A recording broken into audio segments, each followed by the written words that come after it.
Request है पद्मजा जी, मेरी request है, पद्मजा जी मेरी रिक्वेस्ट है आपसे, आप आज बीजेपी के प्रवक्ता से जवाब दीजिए, सवाल पूछिए, क्या जातिगत जनगणना होनी चाहिए या नहीं होनी चाहिए? हाँ या ना में जवाब लीजिएगा। सांसद कंगना जी कह रहे हैं आप बिल्कुल नहीं होनी चाहिए। आप बताइए, आप अभी कम से कम ये तो जान ले कि ये नई नई मेंबरशिप ड्राइव क्यों हो रही है? कास्ट सेंसस हुआ था, उस पर छुपा के क्यों रखे हुई है मैडम?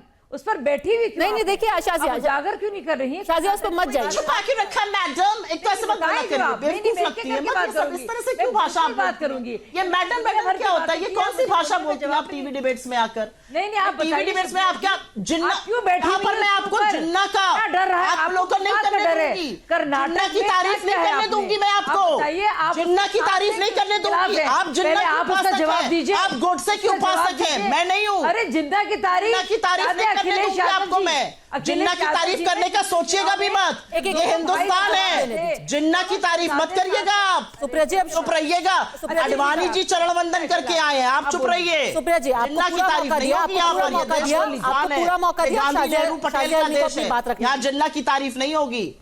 शाजिया में आपको याद है अखिलेश यादव जी जब आपके साथी चुनाव लड़ रहे थे, सुप्रिया जी थोड़ी याददाश्त अपनी जरा बेहतर कर लीजिए, दुरुस्त कर लीजिए, क्या कह रहे थे? जिन्ना जी का नाम क्यों लिया? जिन्ना जी का जिन वापस क्यों आया? उनको बादाम भिजवा दीजिए, उनको वोट दे देंगे अगर वो जिन्ना का नाम ले। सुनिए एक एक करके तो आपके सारे झूठों का मैं पर्दाफाश करती हूँ। दोहरे मापदंड की आप बात कर रही हैं। आप मेरे बीच में बोल रही थी, मैं आपकी बात सुनूं। आरक्षण परस कितने हो गए? अरे मुझे बोलने के एक करके प्लीज कैसे बात करूं? बुरा लगेगा ना आपको? मैं ऐसे नहीं करना चाहती, आप बोल लीजिए, एक आप उगलिए, पूरा मौका आपको आप उगल लीजिए। थोड़ा सा टेस्ट दे रही हूँ, आपकी अभद्रता का टेस्ट। शाजिया में जी मैं तभी बोलूंगी जब ये कुछ ना टेस्ट देंगी ना वेस्ट करेंगी कोई चीज, और मैं अगर बोल सकूंगी तो अपनी बात को। अब इनका पर्दाफाश करते हैं कि करके आप दूसरे के बीच में क्यों बोलती हैं फिर? उसके बाद में जब मैं बोल रही थी तो आप क्यों बोलती हैं? आपने बीच में क्यों बोला? आप यहाँ पर बैठ के हाई मॉरल ग्राउंड लेंगी, आपकी तबीयत ठीक है? इतने सारे इल्जाम लगाए हैं, आप जवाब भी चलिए बोल लीजिए आप नहीं बोलिए, आप बोलिए आप बोलिए, मैं बोलूंगी। आप मैं एक और सवाल पूछूं, बोलिए और बोलिए, कई बार जो है लोग उगलिए कंफ्यूज हो जाते हैं, आपसे कंट्रोल नहीं हो रहा ना, उगलिए, बोलते रहिए आप। देखिए और लगातार बोलिए, नहीं बिल्कुल बोलेंगी पद्मजा जी, मैंने 4 बार बोला, चारों बार उन्होंने टोका, आप फिर से इनको बोलने देंगी, कोई फायदा नहीं मेरे 5 बार बोलने का। बोलिए आप, बोलिए। अवधेश जी मैं आपसे एक दूसरा एनालिसिस वाला सवाल पूछ लेती हूँ प्लीज, आप इंटरप्ट मत कीजिएगा। बहुत सारे लोग कंफ्यूज हो जाते हैं, ले दे के इस वाले चुनाव में भारतीय जनता पार्टी को मुसलमानों का कितना वोट मिला? 4-5%। उन्होंने यही वजह वो देते हैं कि भाई हमें मुसलमान वोट ही नहीं देते, इसलिए हम टिकट क्यों दें। फिर जब जैसे ही चुनाव खत्म होते हैं फिर वो मेंबरशिप ड्राइव भी करते हैं, फिर वो जाकर के ये भी कहते हैं कि ये वक्फ को बिल को पीछे ले लो क्योंकि फिर लोग नाराज हो जाएंगे। आखिर मुसलमान वोटर से भारतीय जनता पार्टी चाहती क्या है? नहीं देखिए, वो तो आप भी चुनाव में घूम रही थी, हम लोग थे, मुझे तो 4-5% भी नहीं लगता है कि भाजपा को मुसलमानों ने वोट दिया होगा, क्योंकि इस बार के चुनाव में जो वातावरण था मुसलमानों के अंदर भी एक बड़ा यूपी में सिर्फ 2% दिया। नहीं उत्तर प्रदेश में तो मुझे उतनी की भी उम्मीद नहीं है, लेकिन चलिए आंकड़े कह रहे हैं तो मैं इसको स्वीकार कर लेता हूँ, क्योंकि मुझे तो कोई मिलता नहीं था कि हम भाजपा को वोट देने जा रहे हैं।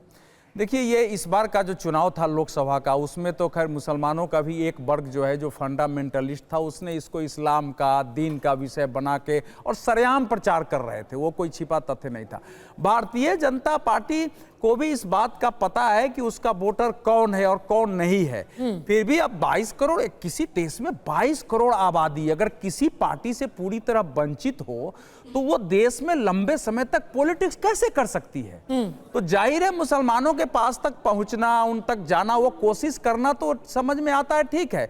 लेकिन दूसरी ओर आप देखेंगे तो इस समय पिछले 5-6-7 सालों से, बीच में तो खत्म हो गया था, कि मुस्लिम वोटों के लिए विपक्ष के अंदर भी जिस ढंग से भाषा का प्रयोग किया जा रहा है वो भी एक अलग प्रकार की, मतलब नए सिरे से वो क्रिएट हो रहा है।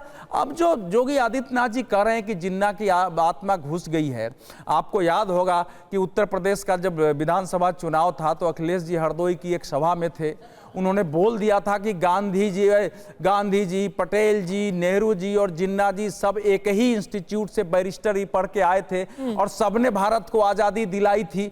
तो समय समय पर जो जिन्ना है ना, ये सबके अंदर फूट पड़ता है। आडवाणी जी गए तो वहां जा करके जिन्ना को हिस्टोरिकल मैन घोषित कर दिया, ही सिंगल हैंडेडली क्रिएटेड पाकिस्तान कर दिया था। उसका परिणाम हुआ कि उनको अध्यक्ष पद से जाना पड़ा और पार्टी की क्या दुर्दशा हुई हमारे सामने है।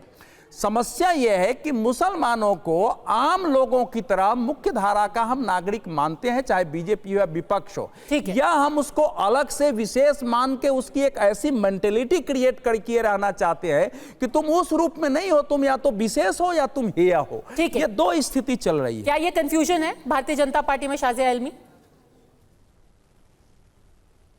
अच्छा पद्मजा जी, मैं जवाब दूं कि आपकी जो बोलिए और पैनलिस्ट हैं वो फिर से उगलने लगेंगे कुछ ना कुछ और शब्दों के शोर से इस पूरी बातचीत को खराब कर देंगी। आप बोलिए। पूछ लूं पहले आपसे, क्या देखिए टाइम की बहुत कमी है, बोलिए शाज़िया। नहीं मुझे मालूम है, इसीलिए मैं क्या पूछ रही हूँ आपसे, अगर वो है क्योंकि इनका उगलना शुरू हो जाता है, डिबेट है, तबीयत ठीक नहीं इनकी आज। तो देखिए सबसे पहले तो मैं ये कहूंगी कि ऐसा कुछ भी नहीं है और एक लगातार ये बना है। और अगर कांग्रेस पार्टी, और मैं उसके हजारों आपको प्रमाण दे दूं, चाहे वो कमलनाथ हो, चाहे वो मनमोहन सिंह हो, चाहे शुरुआत की जाए नेहरू जी से कोर्ट बिल की बात हो या फिर उसके बाद शाबानो केस की बात हो, तो हजारों ऐसी बातें हैं, चाहे वो बटला हाउस हो, चाहे वो मतलब एक चाहे वो सैफरन टेरर की बात हो, तो लगातार सिर्फ एक समुदाय को इस्तेमाल करना, खासतौर से गरीबों को, और उनको वंचित रखना, ये राजनीति रही है कांग्रेस पार्टी की। आपने सुना होगा सलमान खुर्शीद जी के परिवार वालों को कहते हुए वोट जिहाद, तो उनके हिसाब से मुसलमानों का काम सिर्फ वोट जिहाद है, ठीक है, और कुछ नहीं है।